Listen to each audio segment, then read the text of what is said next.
ఎంత శోభస్కరంగా ఉంటాడో, ఎంత అలంకారంతో ఉంటాడో అని మీరు ఆలోచించగానే ఒక్కసారి మీరు ఆ తిరుమల కొండ మీదకెళ్ళి అక్కడ ఎదురుగుండా ఉన్నటువంటి బేడి ఆంజనేయ స్వామి వారి పాదాలకి నమస్కారం చేసి పాతాళగంగలోకి వెళ్ళి మునక వేసి ఒళ్ళు తుడుచుకుని ఆదివరాహస్వామి గుళ్ళోకి వెడితే ఇలా ఉన్నటువంటి ఆదివరాహస్వామి గుండెల మీద ఇలా ఉన్నటువంటి మహాలక్ష్మీ అమ్మవారు దర్శనమిస్తే ఆదివరాహస్వామికి నమస్కారం చేసి ఆయన దేవాలయం అంతరాలయం చుట్టూ ప్రదక్షిణం చేసి బయటికి వచ్చి ఆనంద నిలయం ఆ వెంకటేశ్వర స్వామి వారి దేవాలయం ముంగిటికి వెళ్ళేసరికి అక్కడ వేసినటువంటి తివాచి,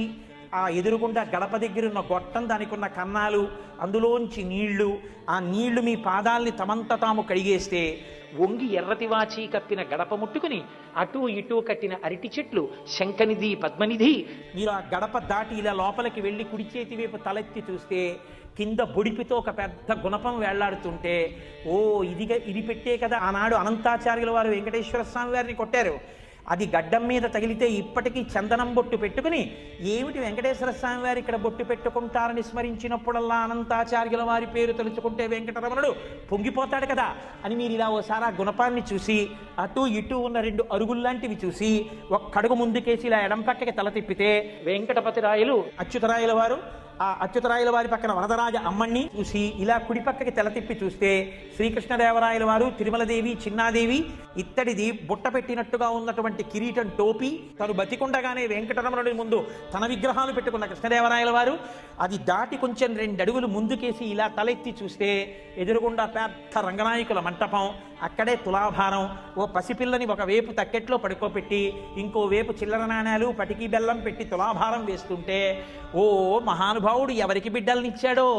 నమ్ముకున్న వాళ్ళకి పుట్టుగొడ్రాళ్లకు బిడ్డలిచే గోవిందుడే వేడుకొందామా అని అందుకు కదా అన్నమయ్య అన్నారనుకుని ఇలా చూస్తే రంగనాయకుల మంటపం పైన ఇత్తడిది పెద్ద బోర్డు కనబడితే, ఒకప్పుడు మాలిక్ కాఫూర్ దక్షిణ భారతదేశం మీద దండయాత్ర చేసినప్పుడు శ్రీరంగ క్షేత్రం మీదకి వస్తే అక్కడ ఉన్న ఉత్సవమూర్తుల్ని తెచ్చి ఈ మంటపంలో చాలా కాలం నుంచి ఆరాధన చేసిన కారణం చేత దీనికి రంగనాయకుల మంటపం అని పేరు వచ్చింది అన్న బోర్డు చదివి కొంచెం ముందుకెళ్ళి ఇలా చూస్తే తిరుమలరాయ మంటపం, అందులో ఉన్నటువంటి చిన్న గుడి లాంటి స్వరూపం, మళ్ళీ కొంచెం వెనక్కి వచ్చి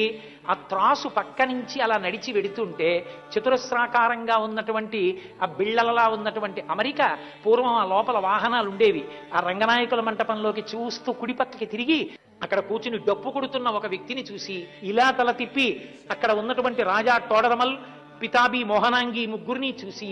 ఎడంచేతి వైపు కళ్యాణ మంటపం, ఆ పెద్ద అరుగు, 2 సింహాసనాలు, కళ్యాణానికి ఉపయోగించేవి, గోడలకి పెట్టబడిన పెద్ద పెద్ద పెడస్టల్ ఫ్యాన్స్,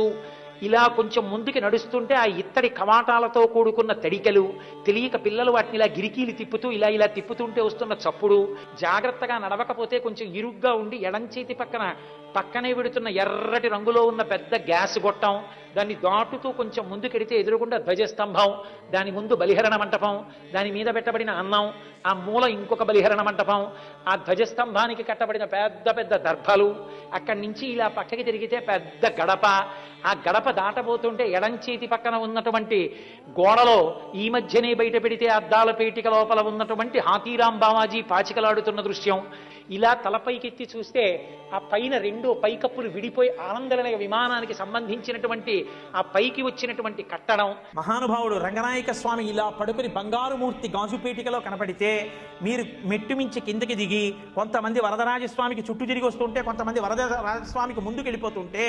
మీరు అలా వెళ్ళి వరదరాజస్వామి వారు ఆకుపచ్చ పట్టుపంచ ఇంత ఎర్రటి బార్డర్తో పంచ కట్టుకుని ఉంటే వరదరాజస్వామికి నమస్కారం చేసి అలా ముందుకెళ్ళి కుడిపక్కకి తిరిగితే తిరగగానే ఓం నమో వెంకటేశాయ అని ఆనందనిలయంలోంచి వినపడుతుంటే మీరు ఒక్క అడుగు లోపలికేసి ఇలా ఆనందనిలయం లోపలికి వెళ్ళి ఇలా తలపైకెత్తి చూస్తే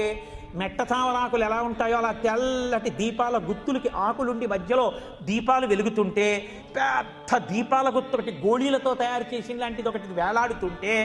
కొంచెం ముందుకెళ్ళి కుడిపక్కకి చూస్తే రెక్కలు విప్పినటువంటి గరుత్మంతుడు కనపడితే ఆయనకు నమస్కారం చేసి మళ్ళీ మీరు ఇలా అభిముఖంగా తిరిగితే ఎదురుగుండా ఒక్కసారి ఆ 2 పక్కలా ఉన్నటువంటి మంటపాల్లోంచి ఇలా జ్యోతులు పట్టుకున్నటువంటి మూర్తులు, ఇది శౌచంతో లోపలికెళ్ళాలని మనకి హెచ్చరిక చేస్తున్నటువంటి జయ విజయులు, కొంచెం ఇలా ఎత్తుగా ఉన్నటువంటి ఆ చెక్క మీదకెక్కి ఇలా చూసేటప్పటికీ నల్లటి ముఖం, ఇంతంత ఊర్ధపుండ్రాలు, ఇంతంత కపోలాలు, గడ్డం, గంధపు చుక్క, దాని మీద వజ్రవైఢూర్య ఖచ్చితమైనటువంటి కిరీటం, దాని మించి వ్రేలాడుతున్న తోమాల,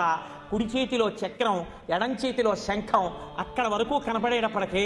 ఒళ్ళు మరిచిపోయి గోవిందా గోవిందా అంటూ లోపలికి ఎడుతుంటే, మీరు ఎడుతున్నారో మిమ్మల్ని తోస్తున్నారో తెలియని స్థితిలో ఇలా దగ్గరికి ఎడితే ఆ తోమాల ఇలా వేలాడి ఇలా పక్కలకి వేలాడుతుంటే స్వామివారి వక్షస్థలంలో ఉభయనాంచారులు, వాళ్ళకి చుట్టబడినటువంటి పూలదండలు, మహానుభావుడు మెడలో వేసినటువంటి పెద్ద పెద్ద సాలగ్రామాల మాలలు,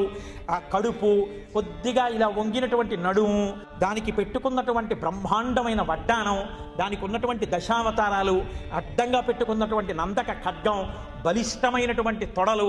పాదములకు పెట్టుకున్నటువంటి మంజీరములు, అసలు లోకంలో ఎక్కడా లేని రీతిలో మోకాళ్ళకి పాదాలకి మధ్యలో ఇలా ఏటవాలుగా కట్టెవంకి పెట్టుకున్నట్టుగా పెట్టుకోబడినటువంటి మంజీరములు, ఇంతంతలా అవున బంగారంతో చేయబడి గుత్తులతో ఆ చేయబడిన గజ్జెలతో ఉన్నటువంటి ఆ అందెలతో ఉన్న స్వామి వెలిగిపోతున్న కుడి చెయ్యి ఇలా చూపిస్తుంటే, ఆ మకర కుండలాలు ఆ చెవుల్ని ఇలా కప్పి ఉంటే ప్రకాశవంతంగా వెలిగిపోతుంటే, ఆ లలాట భాగం కనపడుతుంటే, ఆ చేతి వంక చూస్తే మణుల చేత పొదగబడిన ఆ చేతిని చూసి ఇందరికీ అభయమ్ములిచ్చు చేయి కందువకు మంచి బంగారు చేయి అని ఆ చేతి వంక చూసి, ఎవరు ఈ కలియుగంలో నా పాదాల్ని నమ్ముకుంటారో వాళ్ళకందరికీ కూడా ఆ సంసారం కటిదగ్నమగునటంచు అంటూ ఆ ఎడం చెయ్యి ఇలా నడుం మీద పెట్టుకుని పాదాల మీద పెట్టిన వెండి రేకులు, దాని మీద అర్చన చేయబడినటువంటి తులసిపత్రి ఒక్కసారి చూసి గడప దాటి లోపలికెళ్ళి ఆ వెండి రేకు తీసేసి పరమేశ్వరుడి పాదాలు గట్టిగా పట్టేసుకుని ఆయన పాదాల మీద పడిపోతే వెంకటేశ్వరుడు ఆసనంలో కూర్చుని, ఒరే ఇంత తాపత్రయమా, ఇదిగో నా పాదాలని తల మీద పెట్టుకొని ఇలా పైకెత్తితే ఆయన పాదాలు తల మీద పెట్టుకొని పరవశించిపోయి కింద నుంచి పైకి, పైనుంచి కిందకి ఆ తేజోమూర్తిని చూసి పరవశించిపోతే కంకణములు కణకణలాడుతుండగా ఆయన మీ చేతిలో ఒక ద్రాక్ష పండిస్తే ద్రాక్షపండు కళ్ళకద్దుకుని నోట్లోకి వేసుకుని అలా మత్తెక్కిపోయిన ఆయన అందాన్నంతటినీ మీరు ఆస్వాదించేసి